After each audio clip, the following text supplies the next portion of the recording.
آپ ہیں کٹر ٹھیٹ حنفی، کیڑے حنفی ہو؟ المحند والے یا اسام الرحمن والے؟ آن دار تھلے ہوں تو 1905 میں احمد بریلوی صاحب نے حسام الرحمن کتاب لکھی. یہ دونوں حنفی ہیں جی. یہ دسنا کہ وچ الالی حنفی کیڑا ہے. ہاں الالی یعنی وہ میں روحانی طور پر ہی بات کر رہا ہوں، وہ دوسرا آؤٹ آف ویڈ لاک کی طرف نہ چلے جائیے گا، ٹھیک ہے؟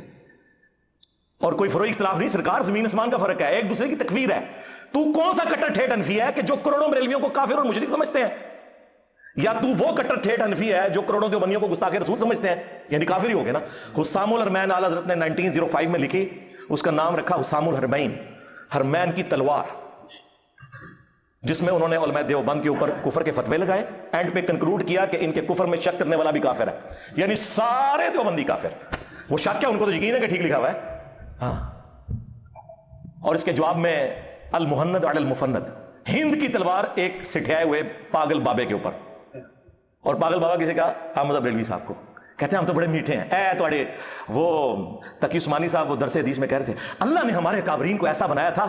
اشرف تھانوی صاحب کے سامنے کسی نے اعلیٰ حضرت کا نام ڈائریکٹ لے دیا، احمد رضا، تو انہوں نے کہا نہیں نہیں احترام سے. ہمارے حضرت حکیم الامت مولانا تھانوی رحمۃ اللہ علیہ کے سامنے ایک شخص نے کہا کہ جی احمد رضا بریلوی نے تو یہ بات لکھی ہے، اس طرح کہہ دیا. آپ جانتے ہیں کہ مولانا احمد رضا خان بریلوی جو ہیں انہوں نے ہمارے اکابر کے خلاف کفر کے فتوے دیے، تو حضرت نے ڈانٹا ہوں کہ تم ایسے نام کیوں لے رہے ہو بغیر کسی تعظیمی لقب. مولوی کہتے، مولانا کہتے، مولانا احمد رضا خان بریلوی کہتے، تم نے صرف احمد رضا خان بریلوی کیوں کہا؟ وہ یعنی گویا اس کو بھی ان کی توہین سمجھا اور ٹوکا کہ ٹھیک ہے تمہارے خلاف دوسرے مسلک کے آدمی ہیں، ہمارے اوپر فتوے بھی لگائے، لیکن ہم اپنی زبان کو گندہ نہیں کریں گے، ہم اپنی زبان سے ان کی توہین نہیں کریں گے. تو اللہ تبارک و تعالیٰ نے ہمارے اکابر کو ایسا بنایا کہ اپنی زبان کو ہمیشہ دائرے میں رکھتے. سرکار اشرف تھانوی دے سائن ہوئے نے المحند ہوتے جی، آئے ہونا دار تھلے اے ڈاڑ آخری علی کڑک کرنے علی،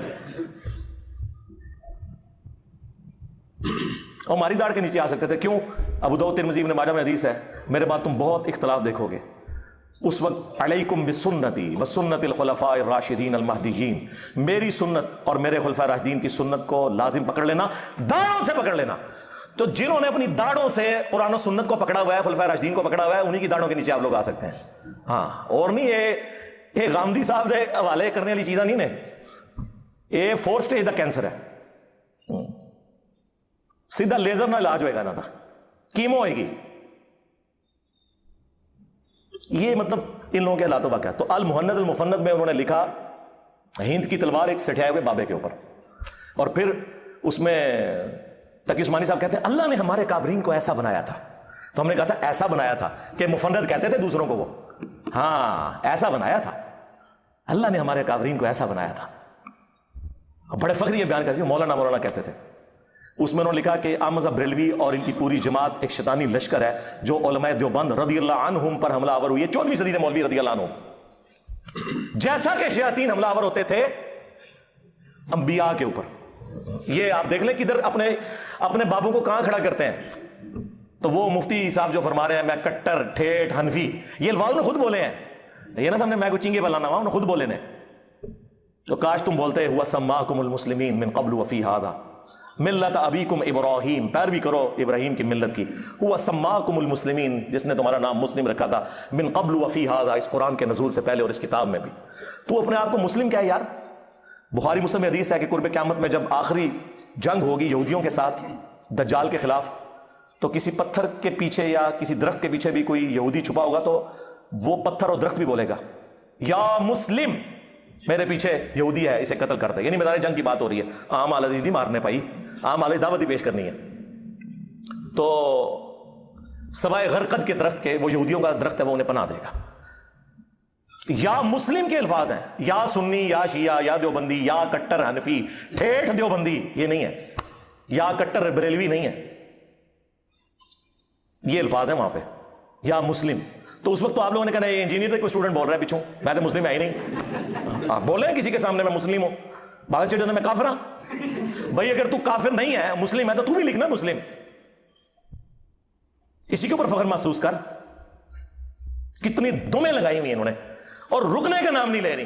ہر ایک آتا ہے اپنی ایک بیچ میں لچ تال کے چلا جاتا ہے. وہ کہنا میرا بھی فرائی کر لو بچ اے لو. تو یہ جناب اپنے بزرگوں کے بارے میں کبھی یہ جملے نہیں بولیں گے کہ ہمیں حدیثیں نہ بتائیں. اللہ کے نبی علیہ السلام یار تمہارے بابے تو نہیں چھوڑ کے گئے. ہاں صحیح مسلم میں خطبہ موجود ہے نبی علیہ السلام کا, اور بخاری میں موقوفاً ابن مسعود سے بھی ہے, بخاری مسلم دونوں میں ہے. نبی علیہ السلام ہر خطبے سے پہلے کہتے تھے اما بعد فان خیر الحدیث کتاب اللہ وخیر الہدی ہدی محمد صلی اللہ علیہ وآلہ وسلم وشر الامور محدثاتها وکل محدثۃ بدعہ وکل بدعۃ ضلالہ وکل ضلالۃ فی النار. کچھ الفاظ ترمذی کے اور نسائی کے بھی ہیں. آگاہ ہو جاؤ سب سے بہترین کلام اللہ کی کتاب ہے اور سب سے ہدایت یافتہ راستہ محمد صلی اللہ علیہ وآلہ وسلم کا ہے. بدترین کام وہ ہیں جو دین میں نئے جاری کیے جائے, اور وہ کام بدعتیں ہیں. تمام بدعتیں گمراہیاں ہیں اور تمام گمراہیاں جہنم میں لے جانے والی ہیں والعیاذ باللہ تعالی. اور یہ کہہ رہے کہ جی حدیثیں پڑھ کے گمراہ ہوں گے. نبی علیہ السلام تو ہمیں یہی کہہ کے گئے. صحیح مسلم میں حجۃ الوداع کا خطبہ نکال کے دیکھیں, نبی علیہ السلام نے فرمایا میں اپنے باتوں میں وہ چیز چھوڑ کر جا رہا ہوں جس سے مضبوطی سے پکڑ لو گے, کبھی گمراہ نہیں ہوگے, وہ اللہ کی کتاب ہے. مسلم شریف میں صرف کتاب اللہ کا ذکر ہے. سنت کو ماننا کتاب اللہ ہی کو ماننا ہے. من یطع الرسول فقد اطاع اللہ. البتہ ایک حسن درجے کی روایت المستدرک للحاکم میں ہے, وہاں پہ کتاب اور سنت دونوں کا ذکر ہے کہ ان دونوں کو مضبوطی سے پکڑ لینا. کوئی بابا پکڑنے کے لیے نبی علیہ السلام نے نہیں فرمایا. حالانکہ نبی علیہ السلام کے پاس تو وہ بابے تھے جو چھوڑے بھی جا سکتے تھے. کون؟ صحابہ کرام, اہل بیت, خلفاء راشدین. لیکن نبی السلام کو پتا تھا کہ کچھ عرصے بعد انہوں نے بھی تو فوت ہو جانا ہے. آج کی ڈیٹ میں جو رسول اللہ کا سٹیٹس ہے وہی اہل بیت کا اور صحابہ کرام کا سٹیٹس ہے. سب دنیا سے چلے گئے. البتہ قرآن دنیا میں موجود, سنت کا ریٹن ریکارڈ موجود, اس لیے حضور نے وہ بات کی جو آخری انسان تک کے لیے بچنی تھی. ورنہ اگر کہتے ہیں میں ابو بکر کو چھوڑ کے جا رہا ہوں تو 2.5 سال بعد تو حضرت ابو بکر کا وہی سٹیٹس, 12 سال کے بعد سیدنا عمر کا وہی سٹیٹس, اور آلموسٹ 24 سال کے بعد سیدنا عثمان کا وہی سٹیٹس, اور 30 سال کے بعد مولا علی بھی شہید ہو گئے, خلافت راشدہ ختم, اور آخری صحابی ابو طفیل عامر بن واسلہ المتوفا 110 ہجری حضور کی وفات کے 100 سال کے بعد وہ بھی چلے گئے. تو نبی علیہ السلام نے بات وہ چھوڑی جس پہ عمل کرنا ہے, اور پھر اس کو سپر سیڈ کرنے والا خطبہ, غدیر خم کا خطبہ صحیح مسلم کے اندر. اے لوگوں آگاہ ہو جاؤ, میں بھی ایک انسان ہوں, قریب ہے کہ اللہ کا قاصد یعنی موت کا فرشتہ میرے پاس آئے اور میں اس کی دعوت قبول کر لوں. میں اپنے باتوں میں 2 بھاری چیزیں چھوڑ کر جا رہا ہوں. ان میں سے پہلی چیز اللہ کی کتاب ہے, اس میں ہدایت ہے, اس میں نور ہے. تم اللہ کی کتاب کو پکڑو, اپنا تعلق اس کتاب کے ساتھ مضبوط کرو. اللہ کی کتاب اللہ کی رسی ہے, جو اسے پکڑے گا ہدایت پر ہوگا, جو چھوڑ دے گا گمراہ ہو جائے گا. مجھے اپنی زندگی میں قرآن کی تعریف میں اتنے زیادہ جملے کسی صحیح حدیث میں نہیں ملے جو غدیر خم کی حدیث میں ہے. 6225 سے لے کے 6228 تک مولا علی کے فضائل والے چیپٹر میں صحیح مسلم ہے. اور پھر فرمایا, زید بن ارقم کہتے ہیں کہ رسول اللہ پھر ہمیں بار بار کہتے رہے اللہ کی کتاب, اللہ کی کتاب, اللہ کی کتاب. اور پھر فرمایا دوسری بھاری چیز میرے اہل البیت ہیں, میں اپنے اہل البیت کے بارے میں تمہیں اللہ کا خوف دلاتا ہوں.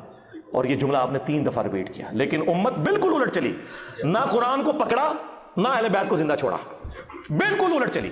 اور چونکہ حضور کو بتا دیا گیا تھا, اور یہ خطبہ آپ نے غدیر پہ اسی لیے دیا ہے جہاں اہل شام اور اہل مدینہ تھے, انہیں شامیوں نے صفین میں مولا علی کے ساتھ کام ڈالا نا.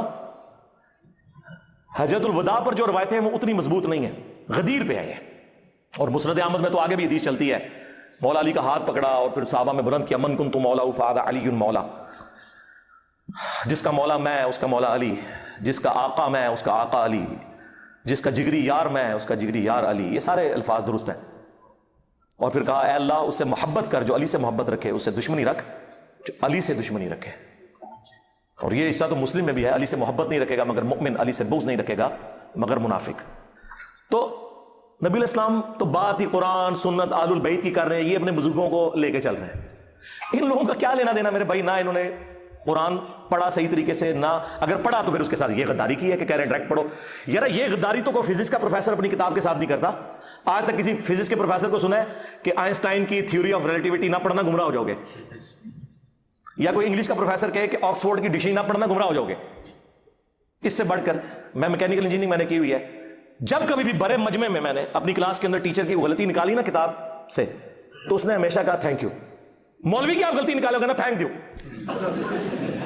یعنی ایک دنیاوی ٹیچر جسے یہ سمجھتے ہیں, ہم تو اس تعلیم کو بھی دین کا حصہ سمجھتے ہیں, فزیکل فنامنا آف نیچر کی تعلیم ہے, سائنس کی, وہ اپنی کتابوں کے غدار نہیں ہے. یہ لوگ اپنی کتابوں کے غدار ہیں, اور اس سے بڑھ کر ان کتابوں سے کھا رہے ہیں. انہی ناموں کے اوپر انہوں نے عزتیں ویل کی ہیں. اتنی بے ایمانی اس طرح کون کرتا ہے؟ یہ لوگ کرتے ہیں. میں کٹر ٹھیٹھ حنفی, بول پھر کہ میں وہ کٹر ٹھیٹ حنفی کہ جس کے بابے نے الامداد رسالے میں لا الہ الا اللہ اشرف علی تھانوی رسول اللہ کو انڈورس کیا ہوا ہے، آیا نا داڑ تلے. ہاں میں وہ کٹر ٹھیٹ حنفی، کبھی اس پہ بھی پرچی پڑھنا کہ اشرف تھانوی صاحب کو عقل کے ناخن لے کہ آپ یہ کیا بات کر رہے ہیں کہ اس میں بڑی تسلی ہے کہ تیرا پیر متبع سنت ہے. کیا خلفائے راشدین اس طریقے سے کرتے تھے؟ اور پھر آل محنت کے جو عقیدے ہیں وہ تو میں پوری دنیا کے دیوبندیوں کو کہہ رہا ہوں کہ صرف 3 عقیدے سرکار، ویسے تو اس کے اندر بہت کچھ ہے، 3 عقیدے بتائے میں. اس کو قرآن و سنت کی روشنی میں آ کے جسٹیفائی کریں. میں کٹر ٹھیٹ حنفی صاحب، آپ آ جائیں میدان میں. پہلا عقیدہ لکھا ہوا ہے کہ ہم بزرگوں کی قبروں اور سینوں سے فیض لینے کے قائل ہیں، نچوڑنے کے، ٹیکا لگا کے نہیں. ہاں وہ نہیں، اس طریقے پر جو خواص کو معلوم ہے، نہ کہ اس طریقے پہ جو عوام میں رائج ہے. اور پھر میں نے بتایا ان کے خواص کیا کچھ کرتے رہے ہیں قبروں سے. ارواح ثلاثہ میں اشرف تھانوی صاحب نے لکھا ہے قاسم نوتوی مرنے کے 6 سال کے بعد قبر سے نکل کر، خواب میں نہیں بیداری میں، دیوبند کے 2 مولویوں کی صلح کروا کے واپس چلا گیا قبر کے اندر. یہ خواص کا طریقہ ہے. عام بندیاں تو بھی کیا گزرا. اور بڑے ان کے اس طرح کے قبر پرستی کے واقعات ہیں، میں نے پورا ریسرچ پیپر نمبر 6 لکھا ہے، قبروں سے فیض کے عقیدے کا تحقیقی جائزہ. پھر دوسرا انہوں نے لکھا ہے کہ ہم رسول اللہ کی قبر کو اللہ کے عرش، کرسی اور کعبہ شریف سے افضل مانتے ہیں. ایک کیڑی آیت ہے، کیڑی حدیث ہے، کرولری جوڑی ہوئی ہے جی. حضور علیہ السلام جو ہے وہ اشرف المخلوقات ہیں، تو جو آپ کی مٹی ہے قبر مبارک کی، اسی مٹی سے آپ کی تخلیق ہوئی، تو ظاہر ہے کہ وہ مخلوق میں سب سے افضل ہے. سرکار آپ نے یہ تو کہا ہی نہیں. آپ نے اگر یہ کہا ہوتا نا کہ رسول اللہ صلی اللہ علیہ وآلہ وسلم عرش، کعبہ اور کرسی سے افضل ہیں، تو ہم آپ کی بات مانتے ہیں، کیونکہ ہم مخلوق مانتے ہیں عرش کو بھی، کعبہ کو بھی اور کرسی کو بھی. آپ نے یہ کہا نہیں. آپ نے کہا کہ وہ حصہ زمین جو رسول اللہ کے ساتھ مس کیے ہوئے ہیں جی، وہ اسی مٹی کا حصہ. نہ سرکار، جس مٹی سے حضور بن گئے بس وہی مٹی وہ ہے، باقی جو بچ گئی ادھر تو حضرت ابوبکر عمر بھی دفن ہے، وہ تو پوری ریاض الجنہ ہے. نہیں جی، نسبت ہوگی سرکار، وہ نسبت بھی پوری نہیں ہے. مسلم شریف کھولیں، نبی علیہ السلام کو قبر عطر میں رکھنے سے پہلے سرخ رنگ کی چادر بچھائی گئی تھی. نبی علیہ السلام کو تو کوئی حصہ زمین ٹچ ہی نہیں کیا ہوا، وہ سرخ چادر ہے. ان کو وہ سرخ چادر بھی افضل ہے. اور یار اس سے بڑھ کر نبی علیہ السلام کے ناخن مبارک، بال مبارک، کرتا مبارک صحابہ کے پاس تھا. کبھی انہوں نے کلیم کیا کہ یہ اللہ کے عرش، کرسی اور کعبہ سے افضل ہے؟ انہیں پتا تھا کہ نبی علیہ السلام نے، صحیح بخاری میں حدیث ہے، میری شان کو اس طرح بلند نہ کرنا جس طرح نصارہ نے اپنے پیغمبر کو بڑھا دیا تھا. میں اللہ کا بندہ اور اس کا رسول ہوں، مجھے اللہ کا بندہ اور اس کا رسول ہی کہنا. ان کو نبی علیہ السلام کے مزاج کا پتا تھا کہ آپ کے مزاج میں یہ فٹ نہیں بیٹھتی چیزیں، انہوں نے لکھ دیا. اور جو کہتا ہے لکھا کام ہے، کہتے ہیں اجماع امت ہے. اندازہ کرو. ویسے پوچھیں تو کہتے ہیں جی اتنے موٹے موٹے لفظ بولیں گے، قطعی الدلالہ چیزیں ہونی چاہیے اصول کے لیے. یہ اصولی مسئلہ ہے، یہ فروعی مسئلہ ہے، اس کا تو چل جائے گا اصول میں. کہانیاں کرائی ہوئی ہیں، صرف خود ہی بیٹھ کے اجماع کر لیتے ہو باتوں کے اوپر.